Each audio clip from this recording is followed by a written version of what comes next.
Welcome, everyone, to Mythstorie, a podcast about myths and history.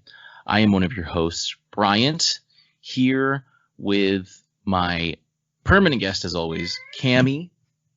Hi, Bryent. Hey, Cammy. And because it's a Podicus Magnus, that means Peter's here. Hello, Peter. Thank you for having me back.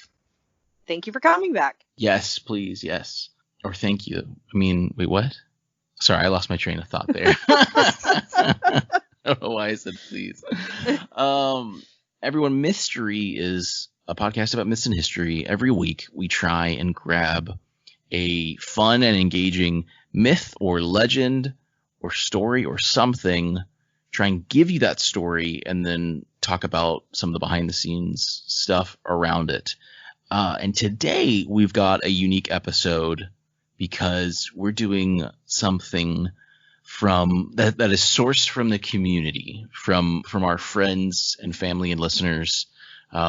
We've decided to call it Suburban Legends. And well, Cammy, why don't you talk about what this is, or did I basically just do that? Yeah, so a suburban legend is, well, how I envision it is it's basically a story from your hometown or where you live now. It could be a ghost story, it could be, aliens, it could be a cryptid, whatever, but it's not something that is in the mainstream's eye. It's just something that comes from you, like a personal experience. Yeah, absolutely. So yeah, these are stories from people that we know that are connected to us in some way or the podcast, and they've decided to come out and share with us an interesting story. So this is a great opportunity to grab a flashlight, put it under your chin, as that's how I imagine we're all talking right now, as we talk about spooky stuff. But no, this should be pretty fun. I think we've got some really great stories here.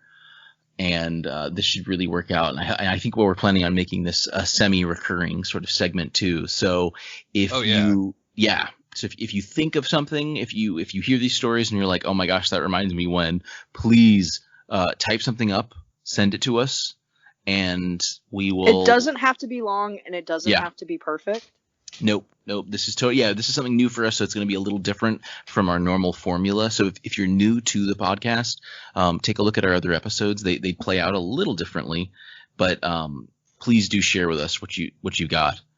So I just wanted to say that some people, like, if you're listening and a lot of people submitted ideas, and if you're not hearing something that you submitted, don't worry, we're gonna get to it maybe at a later date. And in some cases, as I think Bryant mentioned, if it doesn't have to be long. I mean, some of these folks gave us like a little seed, and we did some research and found out even more cool stuff about that story. So let us have it. Yeah, these don't have to be super personal. They can be something that you're aware of, but we like just localized things. This is kind of what we're going for here. So great. Well, Peter is going to kick it off with this. We're going to do like a round robin here, but Peter will start us off. So Peter, please regale us. I shall. Our first story is The Legend of Spike Horn. This comes from Gabby in Grand Rapids, Michigan. If you grew up in the Michigan North Country, then you've probably heard tales of Spike Horn. They say Spike Horn was a wild man with a great white beard, who dressed in dirty buckskins and lived with a family of bears. They say Spike Horn built a house for his bears and let them loose in the winter, and that every spring he would walk out to the woods and call them back again. They say Spike Horn offered President Truman $50,000 for the capture of Adolf Hitler so he could turn him into a traveling attraction and tour the world with the fascist dictator. But did they also tell you that all these stories are true? Spike Horn was born John E. Myers. During the 1930s, Myers decided to market his eccentric lifestyle and adopted the character of Spike Horn. He opened his bear den and gift shop, proclaiming it was the only place in the world where you could shake hands with a bear. Spike Horn was a scofflaw, never keeping permits for his animals, frequently getting arrested, arguing in court, and making sure his name was always in the papers. He sat for numerous interviews, and one of his bears famously escaped during a radio broadcast, finally being discovered in one of the elevators. Spikehorn even ran for several state offices, promising to donate his salary to feed the starving deer population. Following World War II, business at the Bear Den began to slow, and in 1950, a fire in the gift shop burned the whole structure to the ground. Supposedly, a lady offered Spikehorn $60,000 to rebuild, but he turned her down, fearing that she was trying to entrap him in marriage. He said at the time, "I'm only 86 now, you know, and I don't plan to marry until I'm 100 years old. Then I'd like to marry a rich woman and be the richest man in the cemetery." Spikehorn was able to rebuild the Bear Den, but he died shortly after. You can still visit the ruins of the Bear Den along Old US 27, but few people do. Some people say the ghost of Spikehorn still lives there, scaring away any would-be conservationists. These days, fewer and fewer people remember the name of Spikehorn, the man who shook hands with bears, but we remember and tell his story still. What? That is incredible. That is the most 2020 thing I've heard that didn't happen in 2020. Holy cow. Yeah, that's amazing. What a character. I mean, this so much fun. I have to thank Gabby. Gabby did so much research on this story. Like, I would, she'd send me a piece and be like, "Oh, this is great." And I'd start to put it in the story. And then she'd give me another great piece of information. There's so much from this guy. He was such a character. That's incredible. And a lot of it's verifiable. It's like, it's in print, it's in the newspapers. Right. Yeah. Holy cow. That's amazing. Thank you so much, Gabby. Wow. I wonder how he died. I bet you he died in the most unremarkable way. Like he drank a glass of milk wrong or something. Like just completely like crescendo. Like just. Wow. Choked on some jerky or something. Right. Yeah. That's really funny. Well, great. Yeah. Thanks again, Gabby. That was really good. Well, moving on. I'll go on. Mine isn't as involved with Crazy Bear Man. But this one is from Melissa in Atlanta, Georgia, and just an interesting occurrence that she had. This is from the first person, so pretend I am Melissa. That's the way to think of this one. When I lived in Atlanta, we had many strange occurrences, but the first one stuck with me. I was almost 15 years old, and I'd gone to bed. I woke up in the early morning and had rolled over to my side. When I opened my eyes, I was face to face with a middle school-aged girl I didn't know. She was extremely pale and had a strikingly dark hair. Her eyes were extremely wide, and she refused to blink. I passed out and didn't wake up again until later that morning. The weekend came, and I was visiting my mom. While telling her about the girl, her jaw dropped. She saw the exact same girl when she was around my age. My mother woke up in the early morning, and this same girl was sitting on her chest and pinning her down. The girl was screaming in her face, but my mom couldn't make a sound. Ooh. Yeah. I'm so glad that Melissa was on her side, because if she had been on her back, like, maybe she might have had a more terrifying experience. Yeah. No, I read that. So, like, as soon as she described the girl, I thought of like Ju-on, The Grudge, or The Ring Girl, kind of. Yeah. And we were talking about the mythemes of life. Mytheme being these recurring sort of myth themes that happen kind of regularly and sometimes independently. But I thought that was really interesting, and the fact that her mom went through it as well. Yeah. That's really interesting. Generational sleep paralysis. Yeah. Yeah. Terrors. Yeah. Right. Yeah. The last thing I thought of, I was trying to think, like, I don't have any personal like connection like that, but in a way I do. So when I was a kid, when I would sleep, I would sleep on my stomach and put my hands under my pillow, and I would lightly bang my head on my pillow, like it was kind of a rocking thing. Mm. And I told my dad this when I was like 14 or 15. It came up, and my dad, his jaw dropped, and he was like, "Oh my gosh, I did that too." So, Wow. That's really so interesting. it wasn't the terror of a middle school age girl on his chest, but it was the sensation of rocking ourselves to sleep Interesting. that we share generationally. So that was my connection of an independent generational sort of thing that was very specific, although just less creepy. But yeah, I like that. I hope Melissa and her mom aren't visited by this girl again. I hope that things are well, but that made for a really awesome story. So I appreciate that, Melissa. Thank you.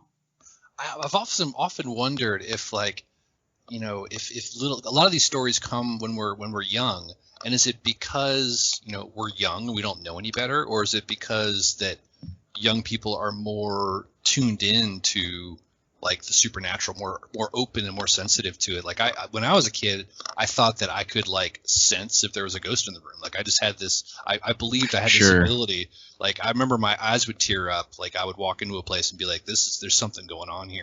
And that went away. And I don't know if that was because I grew out, like, it was a hormonal thing, or if I just lost that sensitivity as I got older. It's really interesting. Peter, Cam, you might be able to help me out here. During we did a Bloody Mary episode, and it was so good. I loved it. And I don't know if you remember. Yeah, it was a really fun one. We talked about. I talked about. I'm trying to remember the specifics. I'd have to go back. There's sort of this, like, psychological explanation of just kids in the, like, preteen age, and it's just a susceptibility. It's like a psychological susceptibility to all of this. And I mean, it starts around the preteen age and goes onward. But it's, like, it was sort of an explanation of why are these kids so willing to do. Like, if there's a ritual that gets you killed, why are you going to do it? But it's this pre-teeny, teenage and up thing. Well, you're pushing boundaries at that point. Yeah. And I mean, that's when you start doing it. And so with the Bloody Mary stuff, I mean, it's probably kind of forbidden. Like, your parents are like, don't mess with witchcraft or whatever. And so that's like a safe way to explore, that sort of thing. Right. Yeah. Sounds like something an adult would make up to explain the ferocious power of children. Yeah, absolutely. No, it's really cool. So excellent. Well, Cammy, are you ready for your first story? Yes, I am. So I will start with Jonna from the outskirts of Beckley, West Virginia. I've had many spiritual and ghostly experiences in my life, beginning when I was a little girl. My most recent encounter continuously happens at my current job. I'll be working alone, and suddenly the cups will come out of the dispensers one at a time. I've also seen an apparition standing behind customers in the store. Like, he would be looking over their shoulder or be in line behind them. He will mumble about wanting his house back. I thought I was just seeing things because I was tired or something, until one day a customer came in and was talking about local gossip. She brought up the story about a man who died in a house fire. Where my store is located now used to be almost exactly where the house stood. And again, that was Jonna from the outskirts of Beckley, West Virginia. I have traveled. We drive through Beckley a lot when we're traveling up to the Northeast. I'll have to find this store now next time I'm there. Please don't. She was like, hey, don't make it too specific. I don't want anybody to know. That's funny. But then we could do a mystery original investigations episode, right? Yeah, we can get in with the Jersey Devil people. Right. Ooh, we really need to bring them on. A mystery road trip. I know. We talk about them so much. That's so funny. That's really interesting. Very nice. Well, Peter, are you ready for round two? I am ready. This story is called The Shane Road Crossing. It's from Jessica in San Antonio. This is, at least, San Antonio is where the story comes from. I'm not sure if Jessica still lives there or not, but she wrote this script, so she did a great job. And here we go. Some stories run so deep through a town that they harden over time, settling into the bones of the place.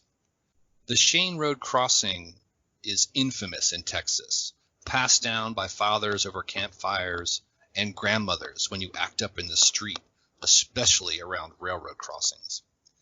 Get away from there. Do you want to end up pushing cars off the tracks forever? Well, do you? The story begins on a dark night in late summer, and a bus full of kids is making its way home. It's the JV team coming back from their first away game in San Antonio. For some of them, this is the first time they've ever traveled outside the county. They're young and strong, loud and rowdy, still riding high after their first win. But the road is long and the day was hot, and eventually everyone settles down and starts to sleep. The bus driver continues into the night, taking them back to the school where the kids' parents will be waiting to pick them up. It's a small school in a poor district, and the bus is old. It's ferried kids from all grades all over the state for years and only broken down a handful of times. But the driver knows it well and is confident he can handle anything that could happen. True, the parents are starting to make a fuss about getting a new one, but so far he's been able to get it rolling again after every breakdown, and it can make it a little further. They finally made it out of the city, exiting off the highway and onto the 2-lane country road that will take them home when the driver sees they're approaching an unguarded railroad crossing. The headlights illuminate the swaying trees on either side of the road, but outside of that halo of light, it's too dark to see anything. He rolls up to the tracks and brings the bus to a shuddering stop, craning his head from left to right, checking as far as he can see. There isn't anything approaching. The bus fights him as he pulls forward, making it halfway across the tracks before it dies with a final, jolting stop. The driver swears and looks back at the kids. Everyone is still asleep. He grabs his tool bag from under his seat and goes out to see what the problem is. Hood up, head down, he starts poking around the engine, checking the usual suspects. He's muttering to himself when he suddenly realizes he can hear something else. He disentangles himself from the engine and looks up. A train is bearing down on him, close enough that he can see the exact moment the engineer realizes they're there. He jumps away, terrified, the impact a terrible, screaming crunch that splits the night itself. Horrified, he can only think one thought. I left them.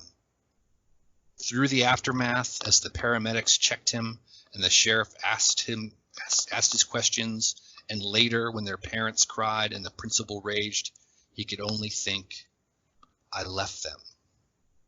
The funerals are held, but he isn't wanted there. He's fired from his job, and even his wife won't look him in the eye. He drinks and thinks, I left them. Finally, he can't take it anymore. He takes his car and he drives back to the tracks. He sits there idling a while with his foot on the brake, drinking, the same thought going over and over in his head. I left them. Finally, he sees what he's been waiting for. The train is coming. He wonders at how far it is. It's almost funny how easy to spot it was when he's specifically looking for it. Drunk, he tries to shift into park, but only makes it to neutral, waiting. The train is closer now, but still so far. He takes the keys out of the ignition, throwing them out the window so he can't change his mind. It's coming. He's ready. He closes his eyes.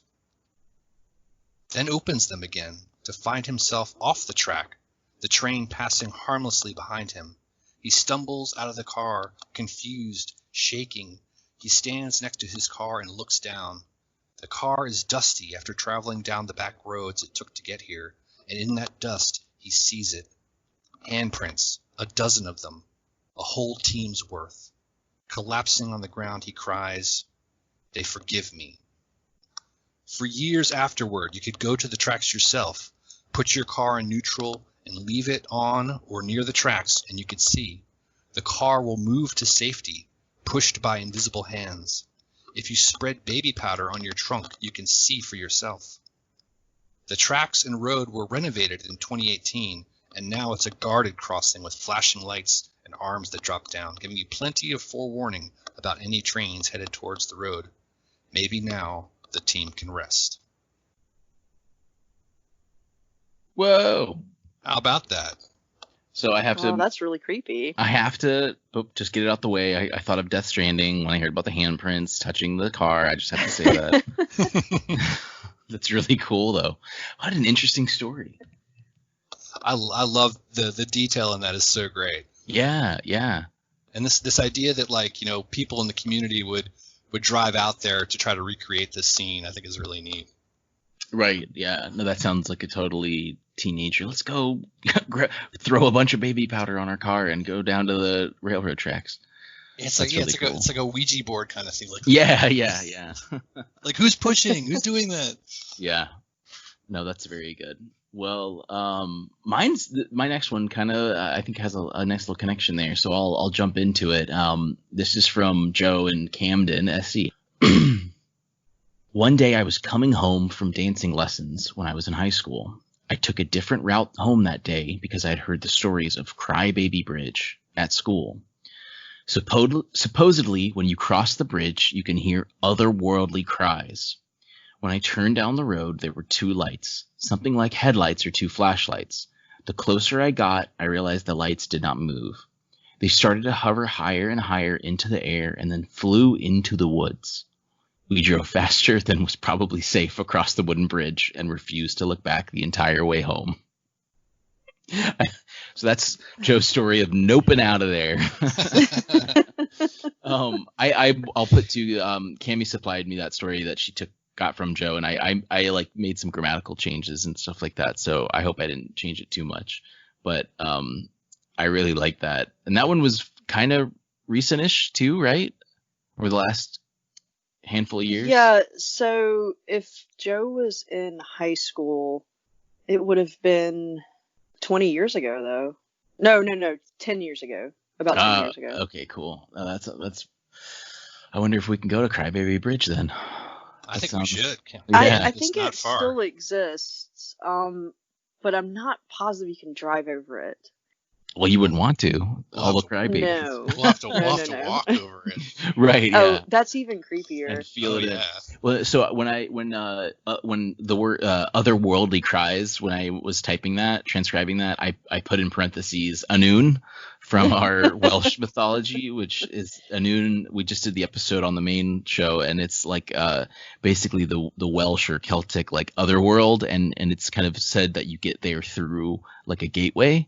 And of course the gateway is something like Stonehenge or something like that. But now I'm wondering if SC has a gateway to Anun through Crybaby Bridge, where you have these creepy flashlight headlights floating around, and that's how you get there. I hope it's something like that. Yeah, why not? I mean, I feel like, you know, we have several stories that kind of take place around railroads. It's almost like these spots collect this energy, you know. It's or maybe something. What drew us to build a bridge there in the first place? Maybe there's something there that we are unconsciously paying homage to. Well, there was a creek that you couldn't drive over. Yeah, that's why there's a bridge there. I'm just kidding. But it could have been. But it could have been anywhere on the creek. You know, like why that spot? Oh yeah. Well, that's where the road was. Mm-hmm. Well, why they put the road there? Let me have my conspiracy theories, please. Yeah. No. I don't know. Yeah. It's why did they put a road there is a very good question, because I know where it's located, and there's like no reason for a road, because on either side of that, I mean, it would have had to have been like a reason that was 100 years ago, because on either side of that, there's like a real road. Mm-hmm. You know, like there's actually a real path that exists that you can get to wherever you're going in Camden, South Carolina, way easier if you don't take Crybaby Bridge. So that's funny. That is a very good question. A very Crybaby Bridge sounds like its own episode. You know, like we should do maybe. I mean, a bridge if we episode. Yeah, if we could find something on it. I mean, I tell you, every high schooler there has a story, I'm sure. Oh, that's cool. Or knows somebody that has a story. Sure, yeah.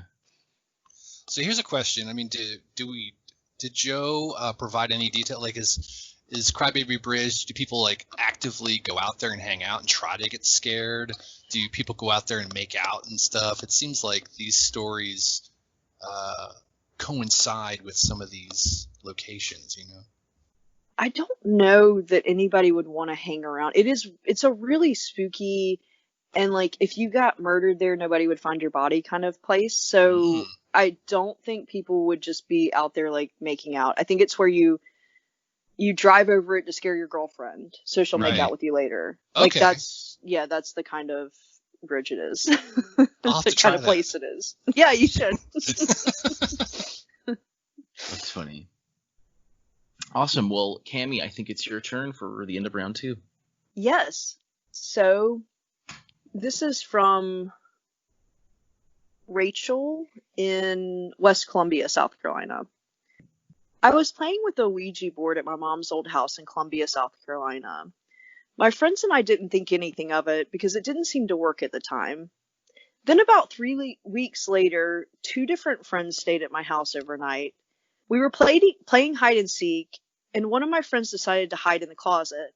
She started screaming, and I ran into the closet to find her, standing in front of the door, looking in and crying. She said someone wrapped both of their arms around her and pulled her back. That same night, the girl went to take a shower. The other friend and I were downstairs playing the PS3. The girl in the shower screamed again, and so we went upstairs to check on her. I had no idea what was going on, but she started accusing me of turning out the lights. I told her I absolutely did not do that, but she insisted she saw my shadow run out of the bathroom moments before. And again, that was Rachel in West Columbia, South Carolina. Ooh. Yeah, so they obviously unlocked something with that Ouija board that they didn't know. Yeah. That's really wild. Yeah, parents, don't buy Ouija boards for your kids. It's a gateway to Satanism. Do you guys have any Ouija board stories yourself? Did you play with Ouija boards as a kid? No, I never came across them. My mom, it was an old one, like not old, like from 1920 or whenever they were created. When did you say they were created, Bryant? Wasn't it the 70s? No, it was way earlier. They're older than that, yeah. It was either like the late 1800s or early 1900s. I remember you like looked it up last time we talked about a Ouija board. But yeah, my mom had one, and it was just with all the other board games. So like at her house, they kind of considered it just a board game. Mm-hmm. And I think that's what it was sold as in the 60s when she was a little girl. But we would take it out and like play with it or whatever, and we do light as a feather stuff as a board and all of that stuff. But I mean, we never really believed that we were actually communicating with spirits, you know, or anything like that. And it was always one of us was moving it. Like, I mean, when I decided it wasn't me to move it, like I'm sure my sister was like, "Oh wow, it's not moving. Let me move it," you know. I played with them as a kid, and I absolutely believe that they were real. I remember we took it to we had an old graveyard near the house I grew up in, and we played with it in the graveyard, and we were like, whoa. Yeah, you are not supposed to do that. Hey, well, I was living on the edge, man. So it was moving. It wasn't moving like it was moving very incrementally. It didn't feel like anybody was pushing it like aggressively. It was just kind of gently moving around. So we asked the spirit to like point to their gravestone. So it did, and we walked over there, and it had someone had put it was a veteran, and it had a flag in it in the ground, and there was no wind. But the flag fluttered when we walked over to it, and we freaked out. I do have some weird graveyard stuff. That is creepy, though. That's funny. I was a weird kid. You're still weird, Peter. It carries over. Don't limit yourself to your childhood. I'm a different kind of weird now, I'll tell you. That's wonderful. Well, all right. I think it is time for the final round of stories. Peter, are you ready? I am ready. This is a juicy one. I feel like this could be a whole mystery episode in itself. This story comes from Maggie in Aurora, New York. She shared a short story, but when I delved into it, I found there was just layer upon layer of great stories about Pigman Bridge. So this is Pigman Bridge from Maggie. We all know places in the towns where we grew up, dark places where we feared to tread. Strange stories swirl around these spots, stories that send chills down our spines and quicken our hearts. We are drawn to these locations as much as they might repel us. They become the setting for games of truth or dare, makeout spots for young lovers, and sometimes, when it's dark, terrifying and unexplainable events. Pigman Bridge is just such a place. In the otherwise unremarkable town of Aurora, Pigman Bridge is the nexus of a series of strange, mythical stories and actual, historical, horrific events. Maggie told us a story about a butcher who killed 3 local boys in one night and used the carcasses of butchered pigs to disguise the smell of their rotting bodies. On certain nights, you can see the boys walking across the bridge towards the butcher's house. Many travelers take long detours to avoid driving near the cursed bridge. Now, Maggie's story is chilling, but it's only one of dozens that relate in some way to Pigman Bridge. The bridge itself was the site of a horrific train accident that killed over 50 people. The train derailed while crossing the river, sending the 2 rear passenger cars crashing down into the water. Townsfolk spent weeks recovering corpses from the banks of the river. Pigman Bridge may have been named for William Derricks, a local man born with a facial disfigurement that made him resemble a pig. Derricks worked as a butcher before joining the traveling curiosity shows of Barnum and Ripley. Later in his life, Derricks lived in a house near the ill-fated bridge and became something of a hoarder of curiosities. He reportedly used to put the heads of pigs on pikes around his property to discourage trespassers. After his death, Derrick's house and the surrounding area became the setting for a series of strange events. Unexplained fires broke out, strange piles of debris appeared seemingly overnight, and eerie lights shone out of the surrounding woods. Curiosity seekers who visited the area reported being surrounded by flames or chased by an old black pickup truck. One man who was taking a survey door to door was reported missing and has never been found. There are so many stories about Pigman Bridge that they can't all possibly be true. But when you take the time and start peeling back the layers of pulp and hearsay, you're left with a local landmark that attracts darkness and tragedy to itself, like a nefarious occult magnet. Nice. That story had everything. Yeah. Right? It's amazing. That's really good. I'm glad Maggie elaborated. I know when she posted on the Facebook, I immediately responded. I was like, "Oh my god, this is so good." Yeah. Just layers and layers. Like it's got like Jersey Devil stuff. It's got haunted railroad tracks. It's got all, the river. There was a boat that sank in the river. I didn't even talk about. It's crazy. So That's cool. lots of good stuff. Yeah, we'll have to revisit that in some form or fashion. Like in the next few months, we'll have to come back and explore that a little more. Absolutely. Maybe Spring Hill Jack is involved and we don't even know it.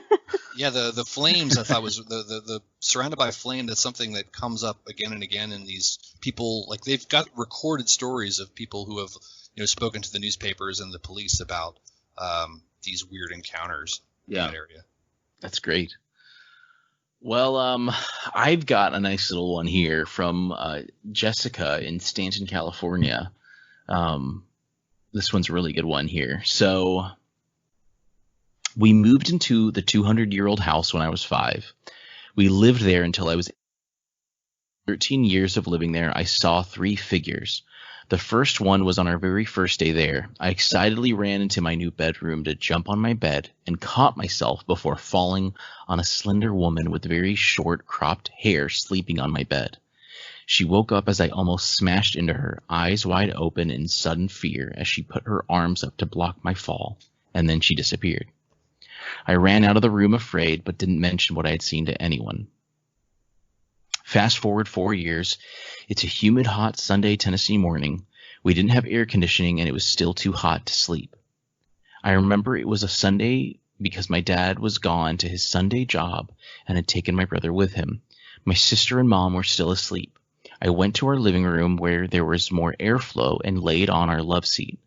Eyes closed, enjoying the limited breeze and silence, I suddenly felt like someone is standing over me.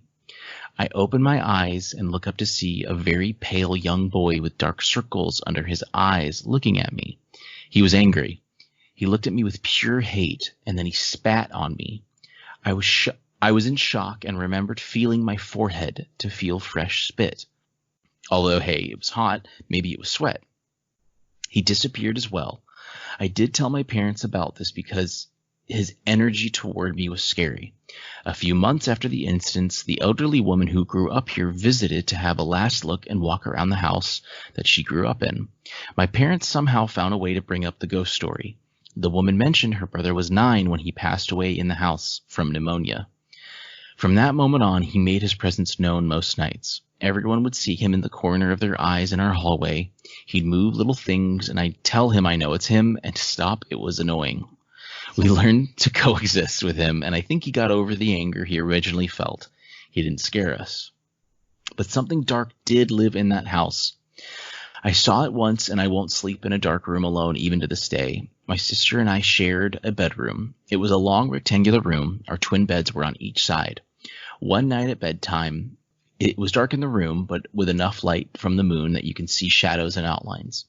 Again, I feel like someone is standing over me, so I open my eyes and look up to what I think is the silhouette of my sister standing motionless next to my bed, with her head tilted down at me. I ask, "What are you doing?" No response. I again ask, irritated, "What is she doing?" I finally get to the point of raising my voice and yell, "What are you doing?" Suddenly, I hear my sister half asleep from across the long rectangular room asking me what I'm yelling about. I look back at the shadow just in time to watch it walk away. I felt a lot of negativity from that experience, and I later dreamed a few weeks before we moved out that a girl was buried under the house, and the house wanted us out to protect her. We moved out because the house was sold to a rich couple who basically wanted to restore it. A few years later, my brother burned the house down. I drove by it when I visited home. I didn't want to get out because I could feel they're still there and was afraid one might attach to me. I still wonder about the spirits there, though. How dark and disturbing is the Yeah, the history of that house that that it would compel you to do something like burn it down, Right, yeah. That's amazing. And there's a nice connection to Melissa's story there with the figures. And it looks like the whole family could sense the presence of that 9-year-old boy who was I like how he kind of turns from like creepy, like scary, movie thing to like annoying pest of a spirit. Like, come on, bro. Chill out. Quit spitting at me. We have to learn to live together. Right. Just like a normal 9-year-old boy would be annoying you. Right. But no, very interesting. Yeah, you can only imagine what an old house, a 200-year-old house, without air conditioning, what kind of shenanigans could go on in a place like that. Wow. Yeah, really interesting.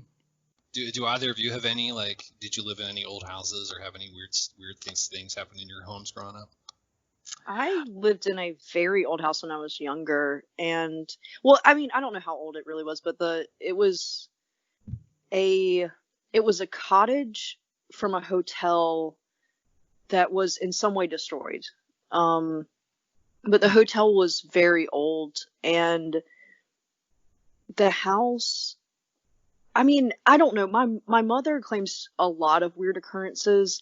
I do have a story that I cannot explain. So I was at one point. This is a house that basically I owned when I was younger because the person that lived in it died and like left it to me and my sister.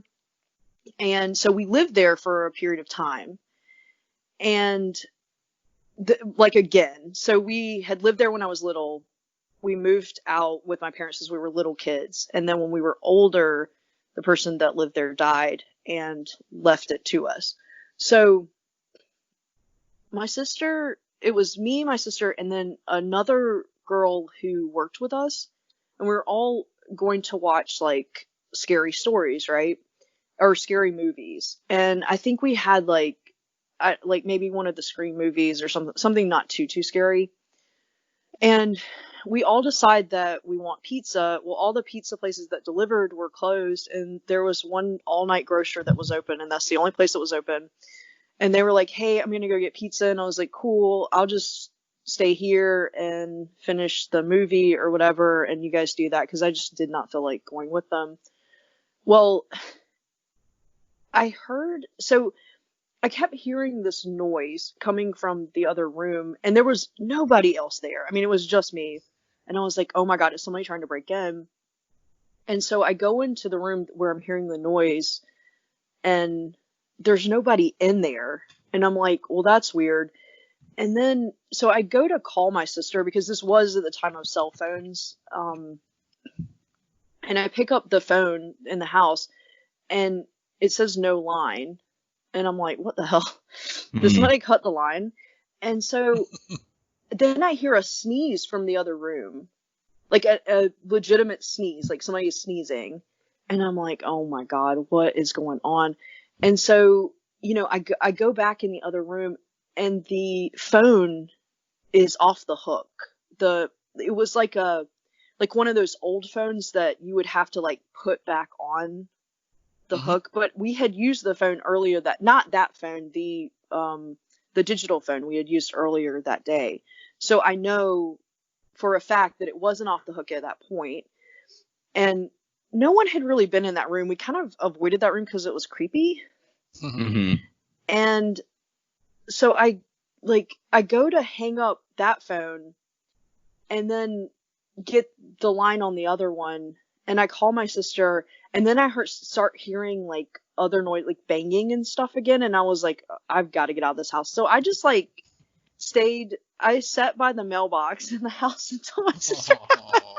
Wow. It was really creepy. To this day, I have no idea what was going on, if someone was like in the house or whatever. But yeah, I do have that story.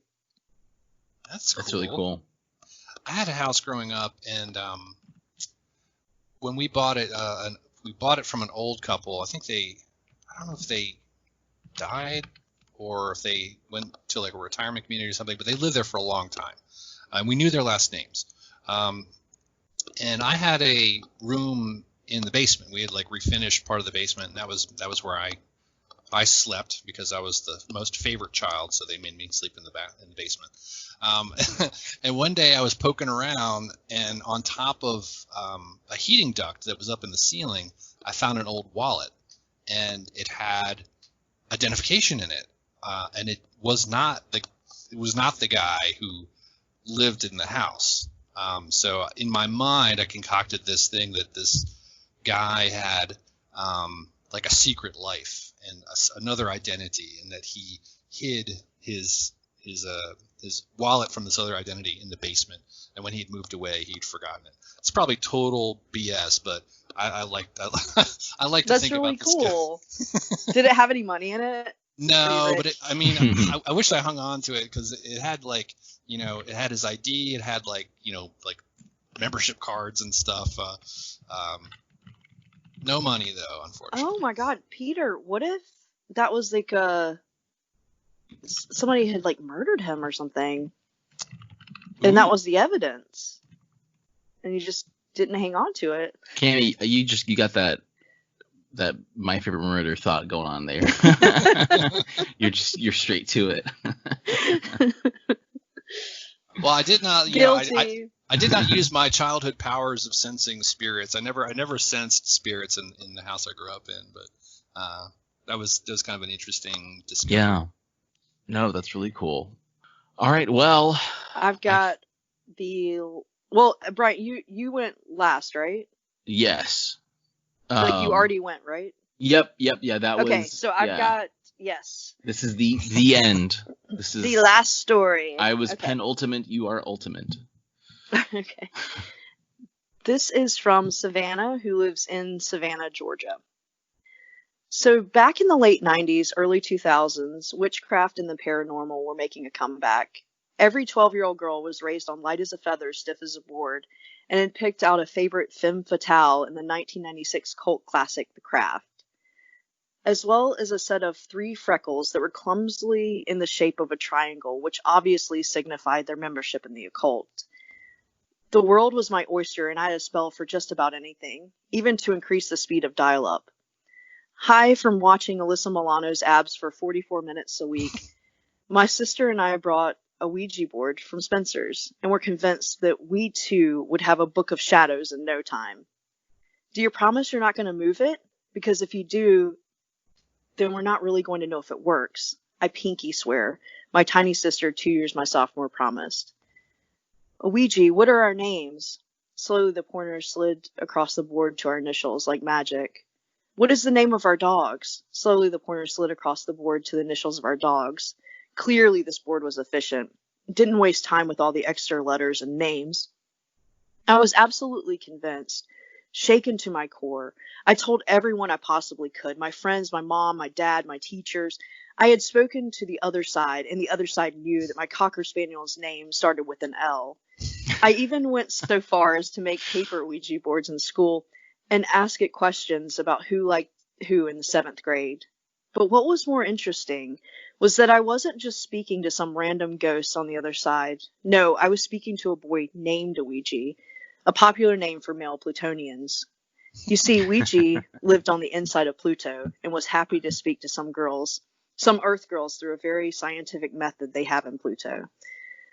Throughout the weeks we corresponded, my little sister and I would talk to Ouija, who was very kind and had a special ability of being able to predict what would come on Nick at Night in the next half hour. I was, dare I say, in love with Ouija. Who wouldn't be? My little sister Becky was closer to him, though, and she discovered that she had the ability to converse with him through the sheer power of her mind. Lucky! I can remember sitting in the back seat of my mom's blue Ford Taurus, squinting my eyes and asking her, "Did I guess the right number?" "No, sorry, sis. Weege, that was his nickname. Said you were close, though." Boy, oh boy, this entire thing was exciting. Until one night, an actual spirit overpowered Weege and forced the pointer to go around and around very quickly on the board. This was the spirit's way of conveying supreme anger, obs. The spirit was from literal hell and was warning me that I was a bad sister who was a bully and would surely burn for eternity if I made my sister make my bed again, even though she stopped sleeping in my bed and started sleeping on the floor of my room, so she wouldn't have to in the first place. Anyway, I got the message loud and clear. I was petrified and didn't sleep for weeks. Shortly thereafter, my Ouija board disappeared, with the characteristic mystery, as they are prone to do, and the paper ones I made at school had grown dull. Several years later, I'm in the driveway with my sister, who's now a full-on teenager, doing chores, and I stop.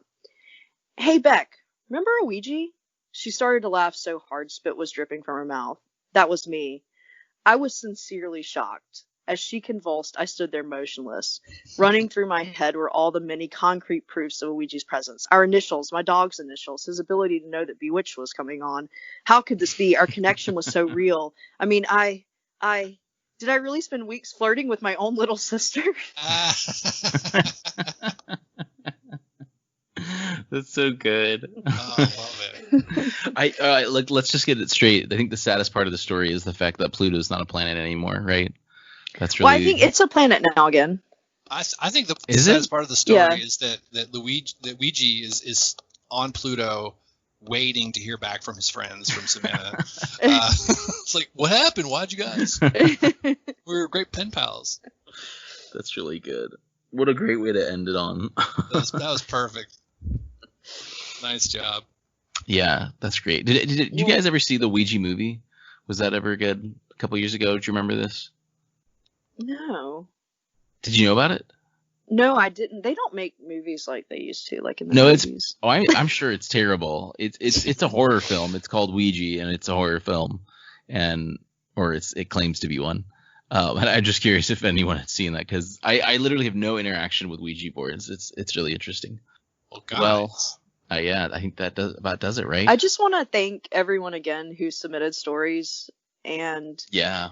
who just took that time to like think about their past, even if it was a bit traumatic, and just send us that stuff. So I really appreciate it. Yes. Yeah, this was really cool. I like seeing this, and like Peter bringing up the connecting themes between everything, and it's going to be really interesting to see.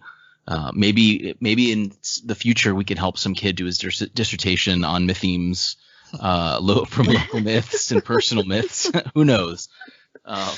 College can go anywhere you want it to. Thanks to everyone who did bring in the stories for us, and thanks Cammy and Peter for coming here and reading them aloud. This was a nice little doozy of an episode. I think everyone will enjoy it. I just to get the housekeeping out the way too, that we are still doing remote recording due to the global pandemic. We're gonna probably be still doing that for a little while as we try and get everything figured out. But if you like the podcast, please let us know. We appreciate any reviews and subscriptions and things like that. We're on multiple services. You can also get to our Facebook group. Remember, it's Mythstorie with an IE. We also have a Reddit now, not a subreddit, but a Reddit account under Mythstorie. Probably will make a sub at some point. Yeah, I think that about does it. If anyone has anything else to add. Well, just if you were listening today and listening triggered some memories of some stories from the town you grew up in, reach out to us on our Facebook page, and we will try to include your story in a future episode. Please. Yeah, that would be great. Awesome. Well, Cammy, Peter, thanks. Everyone, thank you, and we will see you all next time. Oh. Peace.